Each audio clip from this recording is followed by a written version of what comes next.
और दान का मुहूर्त क्या है, चंद्रोदय का समय क्या होने वाला है। अब देखिए, पूर्णिमा व्रत कथा हम कब सुने?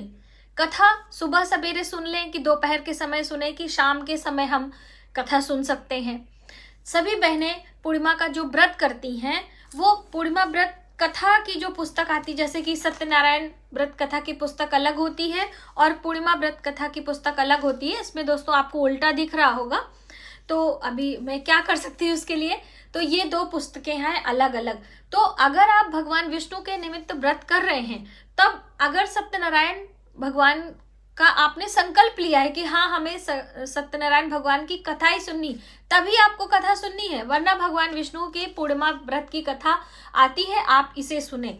रही बात भगवान शिव के, तो शिव जी के 108 नाम है। हर देवी देवता के 1000 नाम, 108 नाम, 12 नाम, 21 नाम लिए जाते हैं। तो अब आप 108 नाम पढ़ सकते हैं, माला पे कर सकते हैं, आप अगियारी भी कर सकते हैं, साथ ही आप अभिषेक कर सकते हैं। भगवान शिव का अभिषेक कहीं भी किसी मंदिर में या आप अपने घर के शिवलिंग पर भी, जिस तरह से भी आप शांति पूर्वक मन लगाकर ध्यान से पूजा करना चाहें, आप अपने घर में, अपने घर के आसपास के मंदिरों में पूजा दान पुण्य अवश्य करें। और दोस्तों आपको एक बात बता दूं कि माघी पूर्णिमा पर पूरे 1 महीने स्नान का पुण्य फल मिलता है यदि हम नियम से पूर्णिमा तिथि पर स्नान करते हैं और दान करते हैं, व्रत करते हैं। तो देखिए, बिना व्रत किए भी व्रत का लाभ आप ले सकते हैं सही तरीके से स्नान दान करते हुए। बहुत सारी बातें पूर्णिमा व्रत से संबंधित इस वीडियो में हम आपके साथ शेयर करेंगे,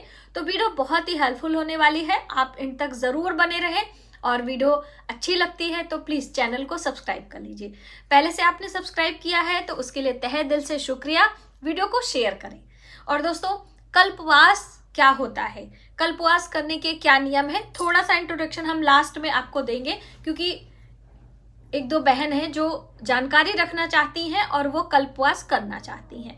तो देखिए, माघ की जो पूर्णिमा होती है, इस बार वर्ष 2026 में उसकी शुरुआत कब हो रही है आप थोड़ा सा समझ लें। पूर्णिमा तिथि की शुरुआत हो रही है 1 फरवरी को सुबह 5:53 पर और पूर्णिमा तिथि समाप्त हो रही है 2 फरवरी को सुबह सवेरे 3:40 पर। अब 1 फरवरी को सुबह सूर्योदय से लेकर सूर्यास्त तक आपको पूरा पूर्णिमा मिल रहा है और पूर्णिमा तिथि पे ही आपको चंद्र उदय भी मिल रहे हैं, यानी चंद्र का उदय भी हो रहा है। तो आप 1 फरवरी को पूर्णिमा के निमित्त व्रत करें। ये आपका क्लियर हो गया। अब साथ ही आप चंद्र उदय का भी समय समझ लीजिए। दोस्तों, चंद्रोदय और सूर्य उदय का समय जो बताया जाता है वो शहर के अकॉर्डिंग अलग अलग भी हो सकता है, इसलिए चंद्रोदय उदय में थोड़ा सा आप अपने शहर का ध्यान दिया करिए, ठीक है। तो अभी जो चंद्रोदय का समय है वह 1 फरवरी को दिन है रविवार और शाम को 5:43 पर चंद्रोदय का समय है। तो देखिए, शाम को आप 6 बजे तक भी भगवान चंद्र को अर्घ दे सकते हैं और चंद्र को अर्घ देने के लिए कच्चा दूध, मिश्री, हल्दी, थोड़ा सा पुष्प डालकर भगवान चंद्र को आपको अर्घ देना चाहिए। पूर्व दिशा की तरफ मुख कर ओम चंद्रमसे नमः या फिर ओम सोम सोमाय नमः भी ऐसा लोग कहते हैं, लेकिन चंद्रमसे नमः जो चंद्र देवता का मेन मंत्र है, आप इस तरह से भगवान चंद्र को अर्घ दे सकते हैं। चंद्रमा दिखाई नहीं देता है, बादल है, बारिश है, कुछ भी है, भगवान शिव की पूजा, यानी कि चंद्रमा दिखाई नहीं देते हैं, बादल है, बारिश है, तो भगवान शिव की पूजा करते समय आप चंद्रमा की पूजा कर सकते हैं। भगवान शिव के ललाट पर चंद्रमा विराजमान होते हैं। अब देखिए, ये तो आपको पूर्णिमा तिथि की शुरुआत और चंद्रमा का उदय कब हो रहा है ये आपने जाना, और इसी दिन आप स्नान के बाद दान भी कर सकते हैं। अब जो बहनें व्रत करेंगी वो सुबह भी दान कर सकती हैं, 2 फरवरी को सुबह भी आप दान का सामान दे सकते हैं। अब देखिए, दान में कई कंफ्यूजन होती है कि हम जो दान की सामग्री निकालते हैं उस दिन हमें समय नहीं मिला किसी व्यस्तता के कारण, तो क्या दूसरे दिन उस चीज को हम दे सकते हैं? तो जी हाँ, देखिए, अभी एकल परिवार है तो छोटी छोटी परेशानियों का सामना करना पड़ता है। पहले तो ब्राह्मण घर घर आते थे और दान की चीजें लेकर जाते थे, लेकिन अभी हमें स्वयं मंदिर जाना पड़ता है और दान की चीजें देकर आना पड़ता है, इसलिए कभी ना कभी ऊपर नीचे हो जाता है। तो बिल्कुल आप परेशान ना हो। हाँ, दान की चीजें हमें अपने घर में रखने से हमारे ऊपर कर्ज का लगता है, तो इसलिए आप जल्द से जल्द वो दान की सामग्री दान में करें और ब्राह्मण को ही दान करें। पूर्णिमा है या आप एकादशी के व्रत का दान है, वो ब्राह्मण के निमित्त ही हमें करना चाहिए। ये चीजें आपकी क्लियर हो गई। अब हम आपको दिखाते हैं कि जो पूर्णिमा तिथि पर हम कथाएं पढ़ते हैं, तो देखिए कौन सी कथा पढ़ें, ये कंफ्यूजन ज्यादा होती है। तो अलग अलग देवी देवताओं के निमित्त जब हम पूजा करते हैं तो अलग अलग कथाएं भी हैं। जैसे कि पूर्णिमा के दिन या गुरुवार के दिन जब हम सत्यनारायण की पूजा करते हैं, तब हमें सत्यनारायण व्रत की कथा पढ़नी चाहिए। ये है कथा की पुस्तक और इसमें 5 कथाएं हैं।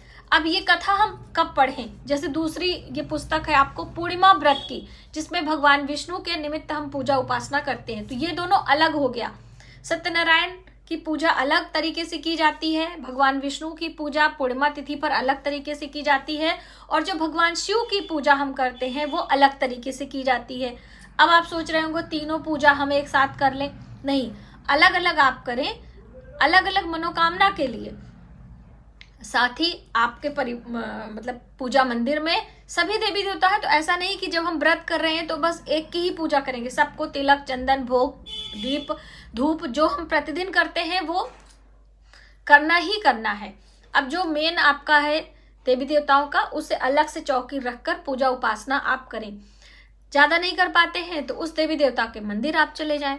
और रही बात कथा की कि हम कथा कब सुने, जैसे वीडियो के शुरुआत में ही मैंने आपको बोला कि कथा हमें कब सुनना चाहिए, तो जिस भी व्रत को आप कर रहे हैं उससे निमित्त हर एक कथा आती है, तो वो कथा आप संध्या के समय भी सुन सकते हैं। संध्या की पूजा में आप बैठे, दीपक लगाएं, देवी देवताओं को चंदन, तिलक, धूप, दीप, पुष्प, भोग आदि लगाने के बाद कथा आप पढ़ें।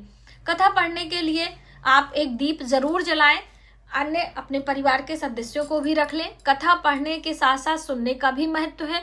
यदि आप पढ़ने में असमर्थ हैं तो आप अपने बच्चों से सुन भी सकते हैं। और ऐसा नहीं है कि जो आपको कथा सुनाएगा वो व्रत ही करेगा, ऐसा नहीं है।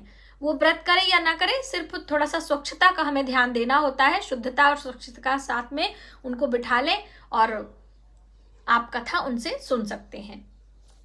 ये तो कथा सुनने की बात हो गई। अब जो हम शिव जी का 108 नाम है उसको कैसे बोलें, तो देखिए शिव जी के 108 नाम या भगवान विष्णु के सहस्त्र नाम या फिर हम किसी भी देवी देवता का नाम जो पढ़ते हैं, बोलते हैं, उसको अलग अलग तरीके से आप कर सकते हैं। कैसे?